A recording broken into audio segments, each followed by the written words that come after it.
இறையேசுவில் அன்பு சகோதர சகோதரிகளே, ஆண்டவர் நாமத்திற்கு சோத்திரம். தினம் ஒரு ஜப வழியாக பேசிக்கொண்டிருப்பது உங்கள் அன்பு சகோதரன் பிரபு.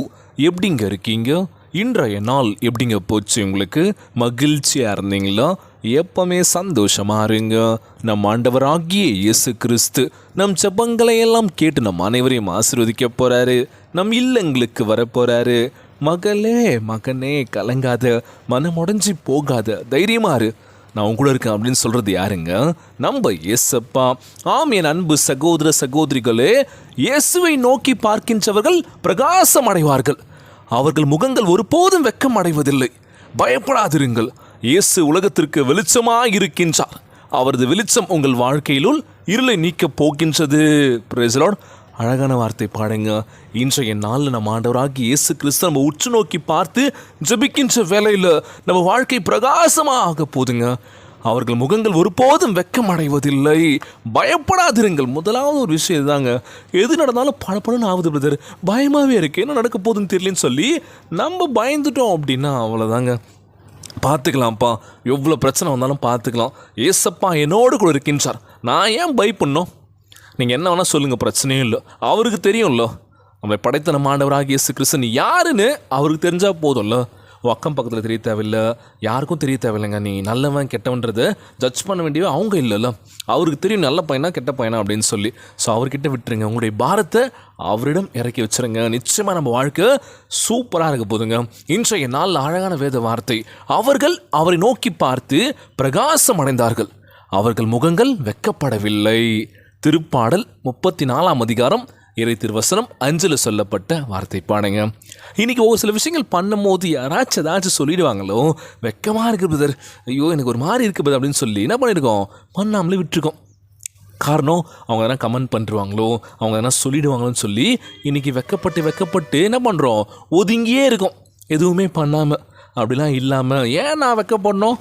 நான் வெக்கப்பட மாட்டேன், பார்த்துக்கலான்னு சொல்லி தைரியமாக பண்ணுங்கள். பார்த்துக்கலாம், யார் என்ன சொல்லிட்டோம், பார்த்துக்கலாங்க அப்படின்னு சொல்லி நீங்கள் என்ன பண்ணோம்? தைரியத்தோடு ஒரு சில விஷயங்கள் பண்ணிங்க அப்படின்னா வாழ்க்கை சிறப்பாக இருக்குங்க. சோர்ந்து போகாதீங்க, உற்சாகமாக இருங்க. இயேசுவை நோக்கி பார்க்கின்ற முகங்கள் வெளிச்சத்தினாலும் அப்படி சொல்கிறது நம்ம வாழ்க்கை பிரகாசமாக இருக்க போதுங்க. ஏசப்பா உற்று நோக்கி பார்க்கணும் அப்படின்னு என்ன பண்ணோம்?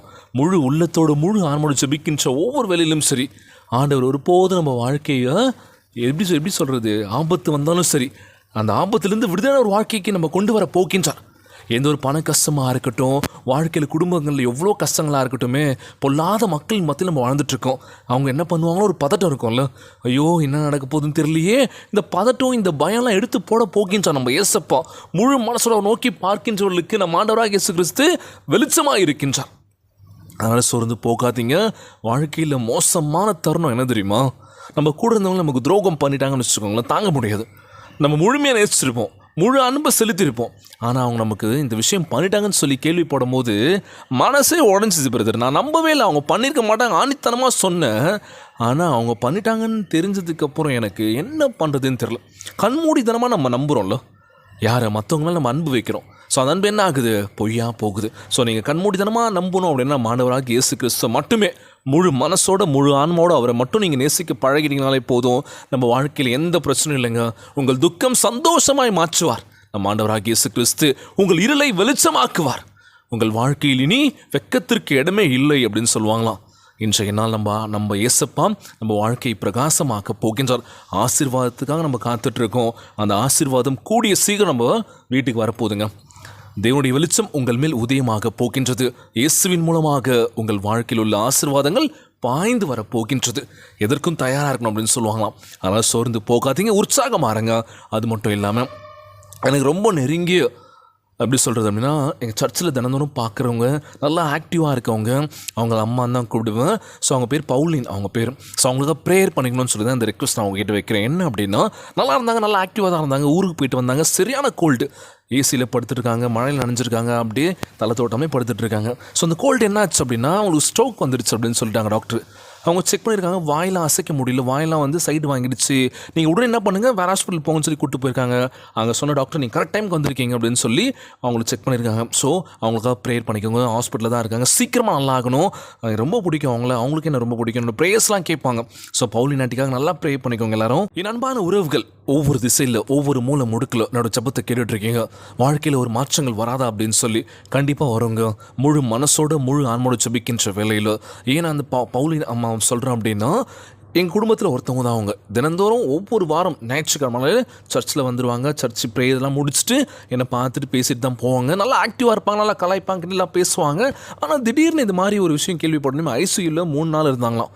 என்னடா இது அப்படின்னு சொல்லி ஸோ டாக்டர்லாம் செக் பண்ணிவிட்டு உங்களுக்கு எதுவும் இல்லை, எல்லாம் கரெக்டாக இருக்குது, இந்த வாய் மட்டும் தான் சரி பண்ணணும் அப்படின்னு சொல்லியிருக்காங்களாம். அவங்க நேரில் இன்றைக்கி தான் மீட் பண்ண ஹாஸ்பிட்டலில் போய்ட்டு ரொம்பவே கஷ்டமாக இருந்து அழுதுட்டாங்க.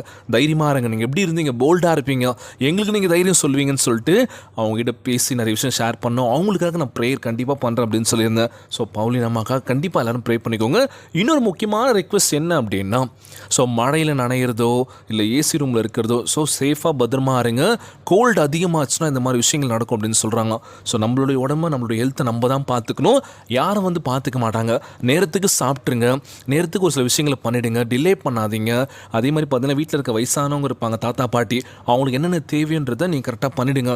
முதலாவது நேரத்துக்கு சாப்பிட்ருங்க. எல்லாருமே இன்றைக்கி ஓட்டங்கள் ஓடிக்கிட்டே இருக்கும். எதற்கான இந்த ஓட்டம் அப்படின்னா, சம்பாதிக்கணும், காசு நிறைய அதிகமாக சம்பாதிக்கணும், வீடு வாங்கணும், நிலம் வாங்கணும், கார் வாங்கணும், எல்லாமே இருக்குல்ல.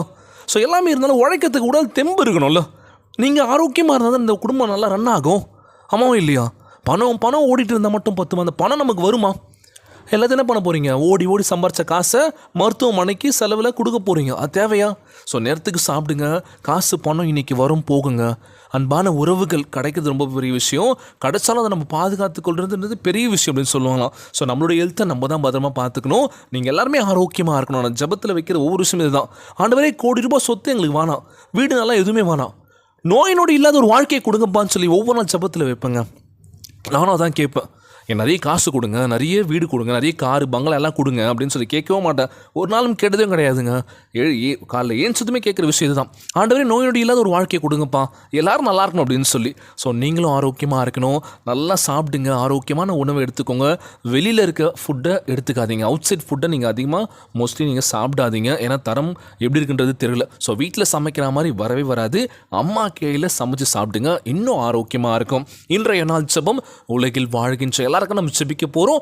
இன்னொரு ப்ரேயர் ரெக்வெஸ்ட் என்ன அப்படின்னா, என்னோட அக்கான்னு சொல்லாங்க, கூட பிறக்கல தான் இருந்தாலும் பிறந்த அக்கா எப்படி இருப்பாங்களோ அதே மாதிரி என்ன நல்லா பார்த்துக்கினாங்க. நிறைய விஷயம் ஷேர் பண்ணுவாங்க. ஷைனி அவங்க பேர். ஸோ அவங்களுக்கு நியூட்ரஸ் ப்ராப்ளம் இருக்குது. ஸோ டாக்டர்ஸே வந்து என்ன சொன்னாங்கன்னா, நீங்கள் இந்த மாதிரி ரொம்ப ஸ்ட்ரெயின் பண்ணிக்க, அவங்களும் நல்லா உழைக்கிறவங்க. நேற்று தினமும் சொல்லியிருந்தேன் நினைக்கிறேன், நினைக்கிறேன். ஓகே, சொல்லணும்னு நினச்சி சொல்ல.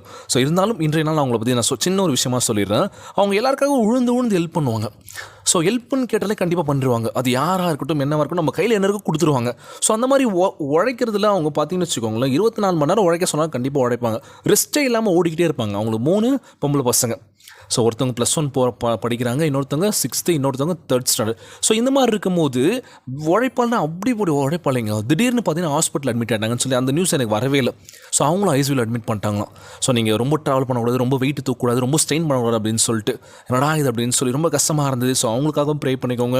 ஒவ்வொரு பெண்களுக்காகவும் ஜெபம் பண்ணிக்கோங்க. ஸோ பெண்கள் ரொம்ப பலவீனமானவங்க, எந்த ஒரு விஷயத்தையும் தாங்கிக்க மாட்டாங்களோ.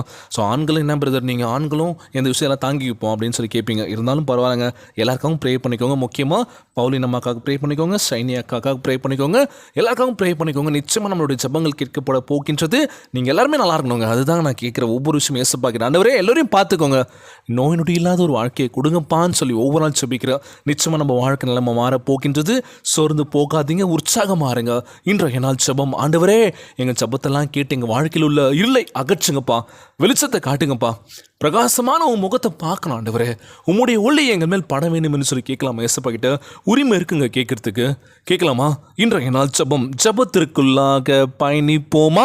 எங்களை மிகவும் அதிகமாய் நேசிக்கின்ற அன்புள்ள ஆண்டவராகிய இயேசுவே, இன்றைய நாள் வாக்குறுதி வசனத்திற்காக நன்றி ராஜா. நீர் கொடுத்த வாக்கு தத்துவத்திற்காக நன்றி நிறைந்த இதயத்துடன் உம்மிடம் வந்திருக்கின்றோம் அப்பா. எங்கள் முகம் ஒருபோதும் வெக்கமடையாமல் பிரகாசிக்கும் என்று நம்பி உம்மை நோக்கி பார்க்கின்றோம் தகப்பனே. இயேசு உலகத்தின் ஒளியாய் இருக்கின்றார். ஆகவே உமது வல்லமை எங்களுடைய இருளை வெளிச்சமாகவும் எங்களுடைய துக்கத்தை சந்தோஷமாகவும் மாற்றும் என்ற ஒரு நம்பிக்கையோட எங்கள் வாழ்க்கை பயணத்தை ஒவ்வொரு நாள் கடந்து போகிறோம். இயேசப்பா, இக்கட்டான நேரங்களிலும் சரி உம்முடைய வெளிச்சம் எங்கள் மேல் பிரகாசிக்கும் என்று பாவம், வியாதி, உபத்திரம் இவற்றில் இருளை போக்கி கனத்தை கொண்டு வரும் என்று அறிந்து உம்மை நோக்கி பார்க்கின்றேன். ஆண்டவரே, உம்முடைய வெளிச்சம் கிருபை எங்களை மூடியிருப்பதால் எந்த பிசாசின் வல்லமையும் பொருளாதார நெருக்கடியும் மற்றவரின் கடினமான வார்த்தைகளும் எங்களை வீழ்த்த முடியாது. ஆண்டவரே, உம்முடைய ஆசீர்வாதங்கள் எங்களுக்கு பக்கபலமாக இருக்குது. எசப்பா, எவ்வளோ பேர் எங்களுக்கு தடங்களாக இருந்தாலும் சரி, எங்களை எதிர்த்து நின்றாலும் சரி, உங்களுடைய ஆசீர்வாதமும் உங்களுடைய அரவணைப்பும் எங்கள் கூட இருக்க வேண்டும் என்று கேட்குற ஆண்டவரே. எவ்வளோ பிரச்சனை வந்தாலும் சரி எங்களுக்கு தைரியத்தை கொடுங்கப்பா. எங்களுக்கு தைரியமான ஒரு இருதயத்தை கொடுங்க ஆண்டவரே. பலவீனமாக இருக்க ஆண்டவரே. எந்த ஒரு விஷயத்தை கேட்டாலும் பட்டு நாங்கள் என்ன பண்ணுறோம், அப்படியே ஒரு மாதிரி ஆயிடுறோம் பிரதர். என்ன பண்ணுறதுன்னு தெரியலன்னு சொல்லி எத்தனை பேர் கேட்குறாங்க ஆண்டவரே. எங்களுக்கு தைரியத்தை கொடுங்கன்னு சொல்லி ஜெபிங்க ஏசப்பா கிட்ட அப்படின்னு சொல்லி கேட்குறாங்க. ஏசப்பா, எங்களுக்கு தைரியத்தை கொடுங்க ஆண்டவரே. எங்கள் வாழ்வில் பாய்ந்து வர வேண்டும் என்று ஜெபிக்கிறேன். உம்முடைய ஆசீர்வாதங்கள் எங்கள் வாழ்வில் மிகப்பெரிய தூரத்துக்கு எங்களை கொண்டு போனோம்ப்பா. நாங்கள் சோர்ந்து பயந்து வாழாதபடி தைரியத்தோடு வாழ வேண்டும் என்று உங்களுடைய கிருபையை எங்களுக்கு கொடுங்க ஏசப்பா. எங்களை உம்முடைய நம்பிக்கையினால் நிரப்புங்க ராஜா. நீர் எங்களுடைய வெளிச்சமாகவும் ரட்சிப்பாகவும் இருப்பதற்காகவுமே சோத்தரிக்கின்றேன் தகப்பனே. உம்மை விசுவசித்து நீர் எங்களுக்கென்று வைத்திருக்கின்ற ஆசீர்வாதங்களுக்காக காத்திருக்கின்றோம் என்று அறிக்கையிட்டு இந்த ஜபத்தை ஏற்கின்றனப்பா. இந்த ஜபத்தை கேட்டுக்கொண்டிருக்கின்ற அன்பு சகோதர சகோதரிகள், என் அன்பான உறவுகள் எல்லோரையும் பார்த்துக்கோங்கப்பா. யாருக்கு அந்த கஷ்டங்கள் துன்பங்களை கொடுத்துடாதீங்க ராஜா. நோய் நொடியினால் அவதிப்பட்டு கொண்டிருக்கின்ற ஒவ்வொரு சகோதர சகோதரிகளை உமது கரங்களால் தொடர்ந்து அகற்றி போடுவீராக. உம்மால் கூடாத காரியம் ஒன்றுமில்லை எசப்பா. எல்லாம் கூடும் ஆண்டவரே. உம்முடைய வெளிச்சம் எங்கள் மேல் உதயமாக போகின்றது. எங்கள் வாழ்க்கை நலமா மாறப் போகின்றது என்று நம்புகிறேன் எசப்பா. எங்கள் வாழ்க்கை பார்த்துக்கோங்கப்பா. நோயினோடு இல்லாத ஒரு வாழ்க்கை கொடுக்க வேண்டும் என்று இன்றைய நாள் ஜெபம் இயேசுவின் விலையேற பெற்ற நாமத்தினாலே ஜெபிக்கின்றேன் நல்ல பிதாவே. ஆமேன், ஆமேன். இயேசுவுக்கே புகழ், இயேசுவுக்கே நன்றி. மரியே வாழ்க. God bless you all. தொடர்ந்து ஜெபியுங்கள், வேதத்தை வாசியுங்கள். ஆண்டவர் நம்மோடு கூட இருக்கின்றார். மரியே வாழ்க.